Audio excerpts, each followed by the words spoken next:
guys, Allison here, the Bored Housewife. Thank you so much for joining me for another week's episode of the Bored Housewife. If you have been enjoying these episodes, I really highly encourage you to share with a friend. I would love to continue to build this community in all sorts of different ways, mostly with our housewife community, but if you think another friend who might not be a housewife but might be somebody in the same realm, or just someone that enjoys this sort of thinking, philosophical thinking, please pass it along. I would love to continue to build our community. In the description I have a link that you can go to, and you can check out my social media pages. You can check out my website. You can sign up for the monthly newsletter if you would like. The monthly newsletter has been sent out, so if you are not seeing those, check your junk folder. I think I might have to upgrade my system because I think the type of email that I have, it looks like it's junk. So it's not junk. It's everything that we're going to be talking about this month in the Bored Housewife. But yeah, it's not cooperating, so I'm still trying to figure that out. But if you signed up for the monthly newsletter and you are like, I haven't gotten it yet, check your junk folder because it's probably in there. Anyways, but yeah, there's just a lot of fun stuff you guys can check out. Please subscribe, comment, like, all of that. So this week I am talking about challenges that housewives face in society because of the way society views housewives. So basically, if you're a housewife, if you're a stay-at-home spouse, stay-at-home mom, dad, in whatever way, you have probably felt at some point or another, some negative feelings towards the fact that you stay home. People are really opinionated about it, and it's just gotten me thinking, why are people so opinionated about people wanting to stay home and take care of their home, take care of their kids?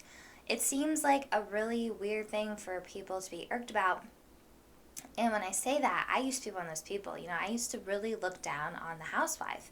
And, I was not necessarily bred or groomed in any way to think that, but it was just everything that has influenced me in my life has said to, put your career first, put your goals first, put your, aspirations first. If you don't do this, you'll regret it. And there's definitely something to that, right? But it's weird, though, when you do decide to make the choice to become a stay-at-home mom or dad or stay-at-home housewife, stay-at-home house husband, whatever you are. It's weird how society decides to look down on you or have an opinion about it. And not everybody, right? But it's definitely a thing. So we are going to explore that a little bit more today. I know I've talked about it in the past, but I decided, because I talk about it so much, the way society views housewives, I say it kind of in a blanket way. I thought, maybe we should look into this a little bit more and see, if there's a correlation anywhere. And I think there is. So I'm going to be giving my opinions on all of that. I'm sipping on some red wine today, so whatever time of day it is, for whatever sort of beverage that calls for, please grab that. And cheers, guys. Let's have some fun.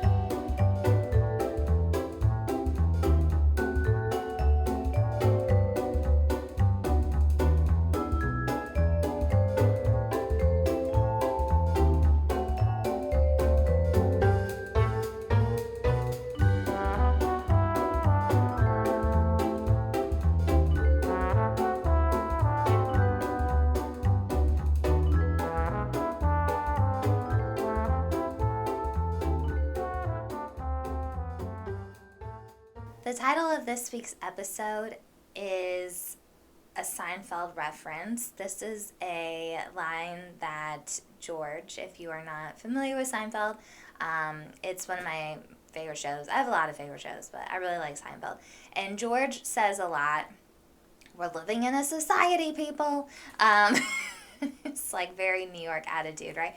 And the reason why he says this is because there's usually some weird encounter that he has where, people are just being outright rude. So, one of the episodes that I can think of off the top of my head is they're in a Chinese restaurant and he's trying to make a phone call.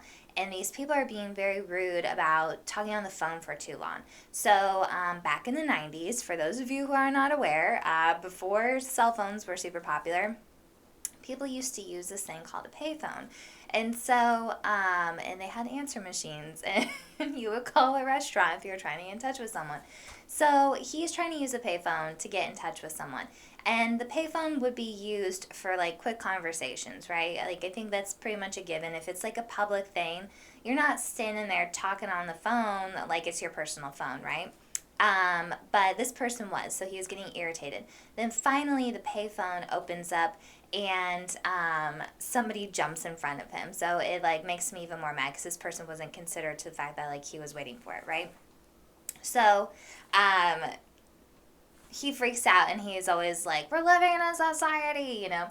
And I found that line really interesting because there are, I mean, this is obvious, but like there are these societal norms, right, that we all kind of follow and go with. And some of them are like cultural influences, some of them are maybe governmental, religious. Like there's a whole bunch of different reasons why we think and act the way that we do, and why we like adhere to these sort of like social things, right? Like living in Japan, I'm way more aware of a lot of that because they're so, hospitable and very like well mannered. So it's just very nice to be nice. And so that has definitely been a little bit of like a nice adjustment coming from the United States, where people can be a little bit more like brazen. And even in just like going to a restaurant, sometimes you might get a waitress with a really bad attitude. Like here in Japan, like you hardly ever see that, right? So there's just like little things that it's not like a huge deal, but it's just, it's cultural, it's regional, it's religious. Like there's whole different reasons why we act the way we do, right?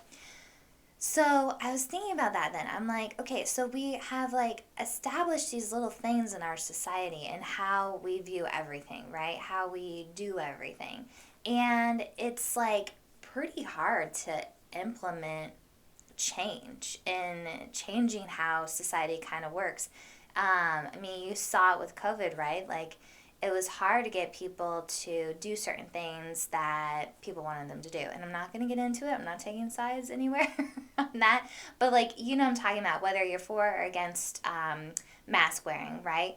That was not an easy one to get people to jump on board with. And so it's not like you can just snap your fingers and boom, society is going to do this thing now.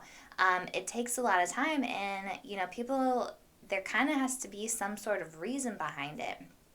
And if people aren't on board with the reason, then, they're not going to do it. And so I think like some of the stuff that we do is probably, hundreds of years old as to like why we do it.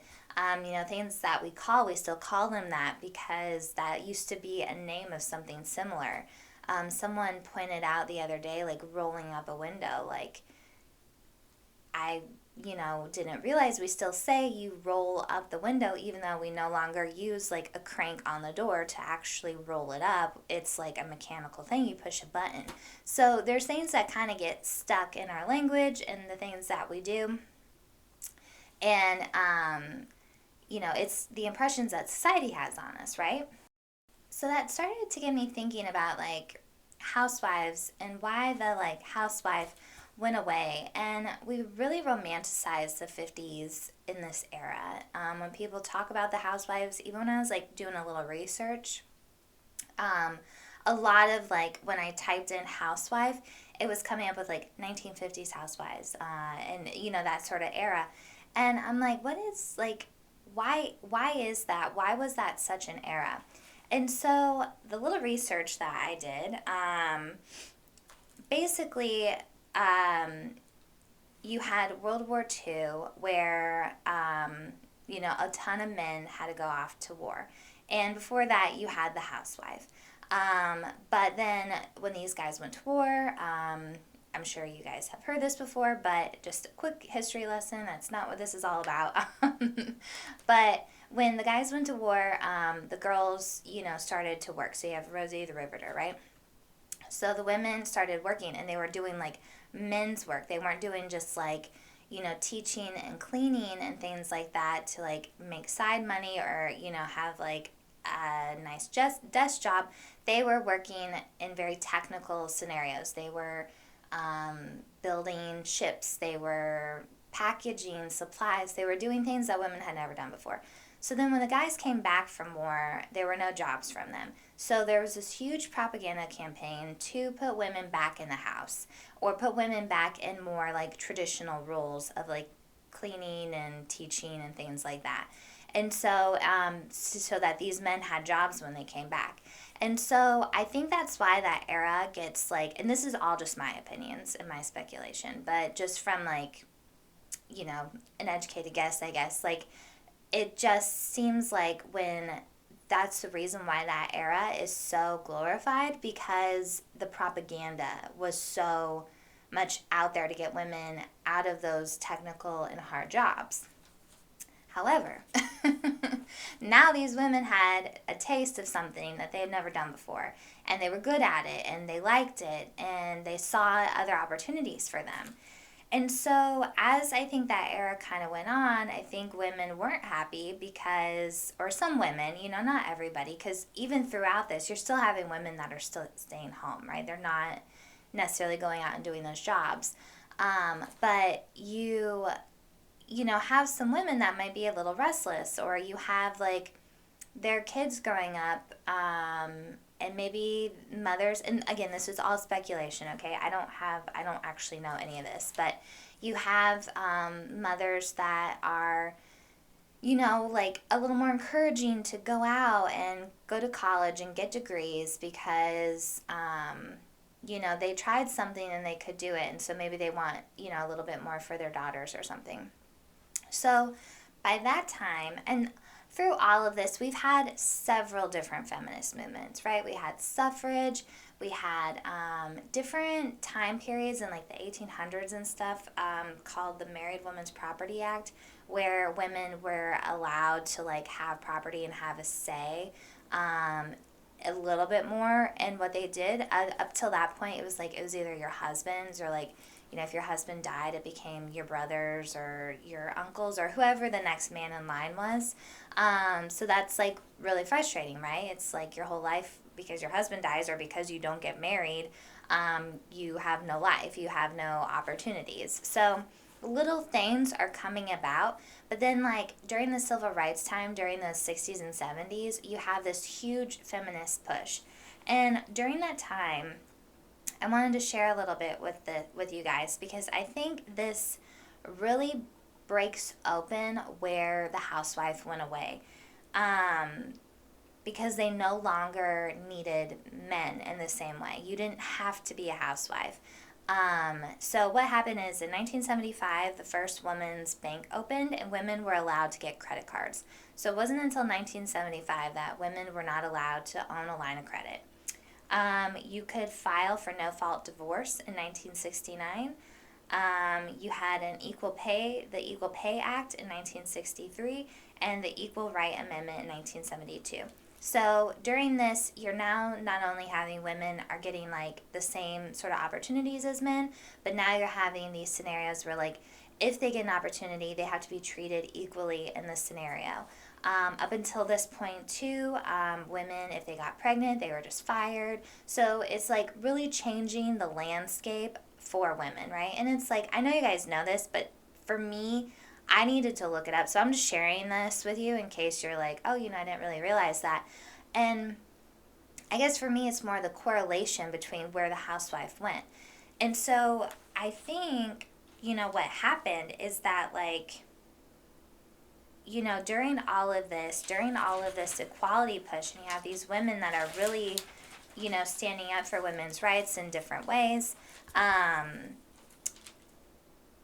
it's not just they're not satisfied just staying at home anymore. Like they want the opportunities that men have. They want to do other things, and now they can, right? They can have property. They can have credit.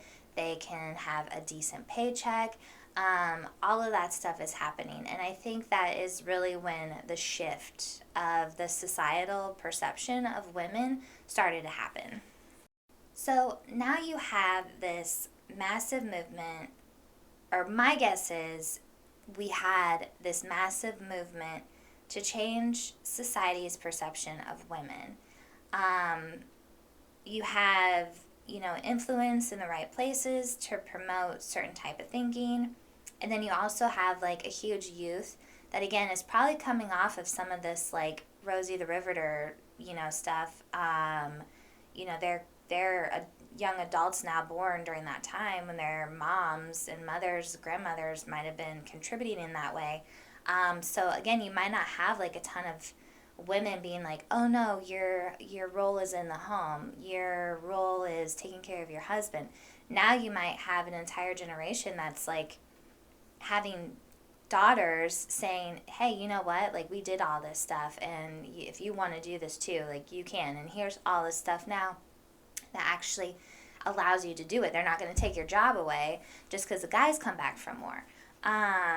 So with all of this and like the influences and the youth and everybody kind of driving this, it's amazing, right? And so me saying all of this, like, I'm so happy that movement happened.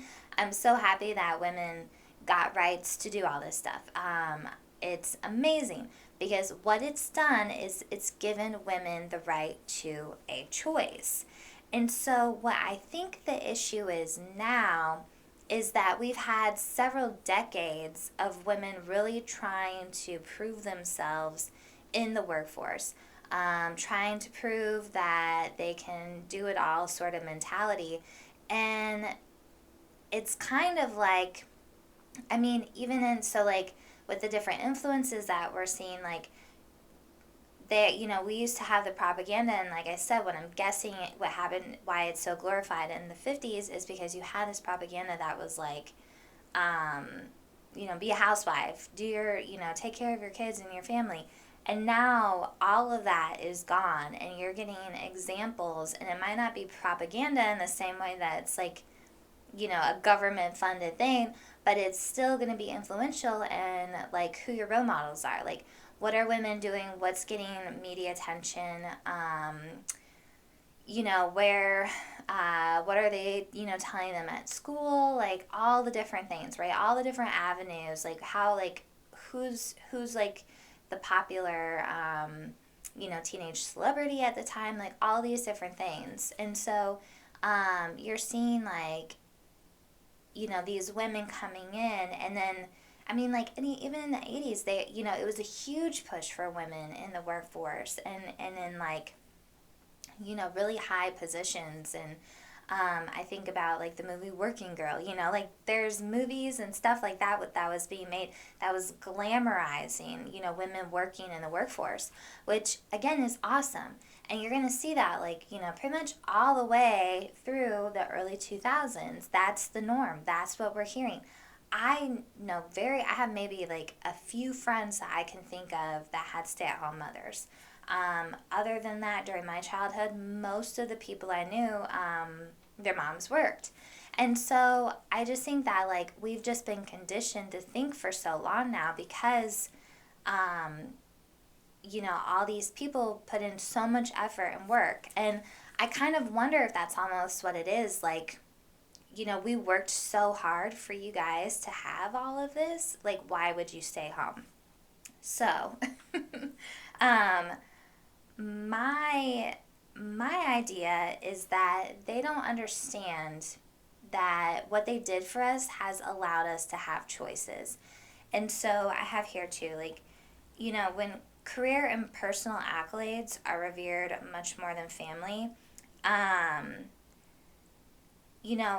I don't think that's right. I think that family, your marriage, all of those things should be more highly revered than your personal achievements. And I think when you're young and you're figuring yourself out, yeah, take your time. Go do the work, go do all of that. But when it comes to settling down, you really have to put a lot of things in perspective. And some of that means making the choice of staying home, whether it's because you are moving around a lot and it's hard for you to keep a job and you don't want to just work a job to work a job. Or if it's because you have kids and you decide that you want to stay home and raise your children, or if you just want, if you love that, traditional style of life, taking care of your husband, doing all that. I just don't think there's anything wrong with that. And I think what society doesn't understand is that we have choices. And they've given us that through all of it, right? So we're no longer stuck in shitty relationships. We're no longer, things are taken away from us because our husband dies. We can get our own credit cards. We can do our own things, So we have all of this and we've grown up with knowing all of that. So now we have the opportunity of choice. And what they don't understand is that that choice still includes staying home and being a housewife. I think it's really interesting that a lot of millennials, and when I was looking up some of this, it was talking about that a lot of millennials are actually choosing to stay home versus working. And either one of the parents are doing that, which, again, choice. Like, how amazing is it that if you're a dad and, you get to stay home, or if you're a husband and you get to stay home, and your wife can go out and make a shit ton of money for you guys. Like, that's awesome, So we just have so many choices, and I think millennials see that. And there's so many factors why people decide to stay home, right? But that's another thing, too. Like, my mom's generation, staying home, like, because, and like, we'll take my scenario, okay? I don't think she looks down on my situation at all, but it's like how she was kind of brought up and the things that she's done throughout her life, making the choice to stay home without children, might seem, for one, maybe kind of boring to her, but then also like, if why wouldn't I work? Like, why would I stay home if I can work? Where I'm coming from the mindset of, I can't do my career, so I'm going to stay home because I'm not going to work a job just to work a job. Now, some people have to work, right? Some people love working. Some women love working and getting into the office, and they need, family and work and all those things, and that's awesome too. Like, there's nothing wrong with it because it's all about choices. So, I just think that, like, I guess this generation specifically is just kind of realizing that, like, we have all these choices. We don't have to conform to any sort of ideas. Society can still look bad upon us because why would you go to college and spend all that time for you to stay home? Why, like, you're able to work, why wouldn't you, like, want to make more money? And it's like, doing things too, like, we have so much stress. There's so many things that are, out of our control, on a regular basis. Why add in more stress if you don't have to? And it's like, I was kind of thinking about, like, what's the one thing you hear these, like, athletes, professional athletes, or, people after, like, big, crazy projects that are, like, whatever. The first thing they always say is that they're going to take time to spend with their family. And it's because when you're with family, you de-stress. And, that's saying that, your family's not crazy and toxic or whatever. But, most people enjoy having family time. Most people, like, especially when you're taken away from it for so long. And so I think that, like, for some reason, our generation, the millennial generation, has kind of figured a little bit of that out. And it's like, I mean, again, there's so many factors, like, daycare alone, it would give me enough. If we had kids, like, daycare would definitely be a factor, because it's so expensive. But it's like, it's understandable why it's so expensive. People want really good care for their kids. But it's just basically what I think comes down to is that us housewives have to, if we want to change society's impression of us, which I guess, like, to me, it's not like a top priority. It's better, like, I'm just kind of happier, more content with the fact that, like, I can understand where it's coming from. And this is why I did all of this. Because I like to try to figure out, like, understanding of where thoughts and feelings are coming from. Because then when people maybe say things that are a little, like, ignorant or, judgmental, then it doesn't feel so bad because it's like, well, you're just kind of, fitting in this norm of people who think that women still have to work to prove something.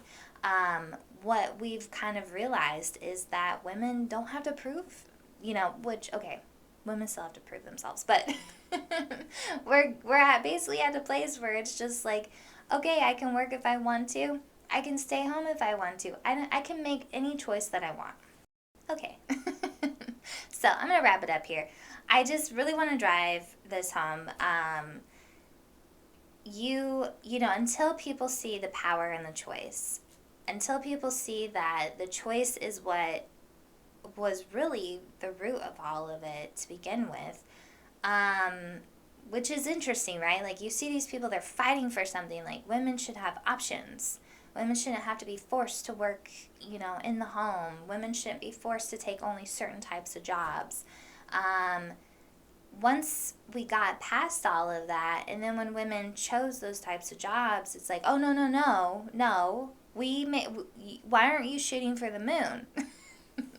Why aren't, and it's like, well, let's see here.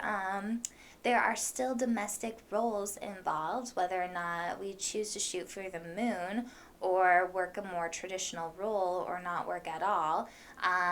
We're still the ones that have to bear children. So there's that.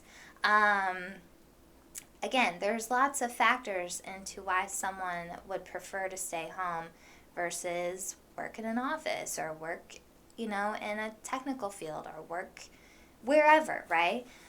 But the power is really in the choice. And I'm really thankful to our, women ancestors who fought so hard for that, because they did give us options. And, we're able to explore and try different things out. And if you are someone like me who has found themselves now in this position, like, how awesome is that we got to, explore a bunch of different things, and within, another few years or so, we can go do something different. We don't have to do this forever. We can stay home with our kids, and then to a certain point, if you're like, okay, I'm done with this, I'm ready to, like, go back to work, guess what? You can do that.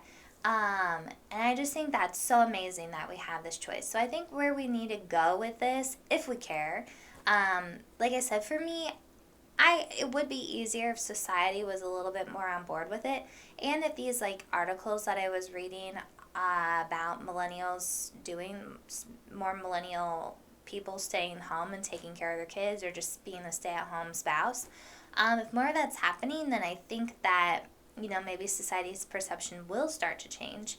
But I think, like, if we want to make a change, it's really got to be the understanding of, I have choices. I can do what I want. I can work. I can not work, So, yeah, I think that's about it.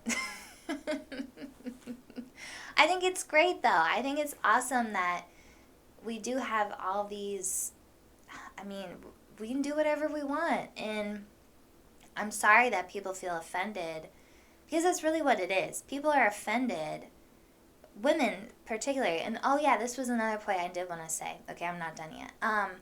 I realized too that, like, a lot of this comes from, like, more female-centered groups, or, like, female judgment. I haven't had any judgment from male friends. Now, I'm sure there's men out there that are, horrible, and they say stupid shit like, women's job is in the kitchen, and dumb crap like that. And so, to those men, fuck them, and I think they're the minority at this point. I don't think most men, especially men our age and younger, think that way anymore. You know, they see women equally. They see women, um, you know, capable of doing a lot as well. Like my husband has said many times, like, honey, if you can start making the money, then I'll stay home. Like he's totally okay with that. So, you know, like we're all kind of figuring that out. But it's weird that a lot of the judgment actually comes from women. So I guess that is another point. Like if there's anything that I can say with this, and not only helping like society kind of like realize that it's the power in the choice and not just that we're falling back in this traditional mindset and being like, you know, I can't do anything for myself and like, you know, husband take care of me, because it's not that at all.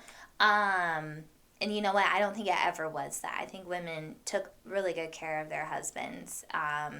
Financially, husbands took care of their wives, and wives took care of their husbands in every other way. So, but you know, that's not what it is at all, right? And so, you know, not only can we, you know, press the topic of power choice, but also like, ladies, stop judging us. Stop judging your friends who are stay-at-home moms. Stop judging your friends who are stay-at-home housewives. Just realize that they've made a great choice for them in their life at this moment, and this is what they're doing. If it's not what you want to do, great. You're making choices of other things, and that's awesome as well.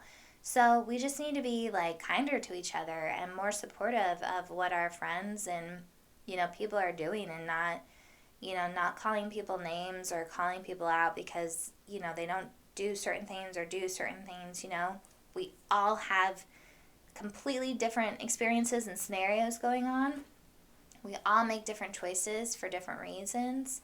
But the fact that us women have the choice to do all this is pretty awesome and really great. So let's, you know, build that up and support that and get society on board so we can stop feeling like shit. But like I said, for me, it's really the fact of like going through all this and kind of just getting understanding. So I hope this helps you guys as well, because like it can be hard sometimes when you're maybe feeling like judgment from somebody, or you see something that's negative towards a housewife or something like that, and you're just kind of like, oh, you know, this, I feel crappy now. And it's like, well, you know, if you understand maybe where it's coming from, it kind of helps a little bit, because it's like, well, yeah, they did work really hard for us to have options. What they're just not realizing is that this is one of the options, and that's what's amazing about it. So, okay, I am actually done now. Thank you guys for joining me for another week's episode.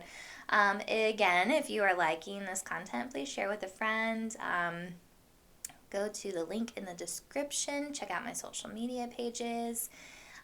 Comment, like, subscribe. All the fun stuff. Check out the website. I just posted another blog, and so blog post, so there's that you can read. And yeah, I think that's about it. Cheers, guys. I'll see you soon. Bye.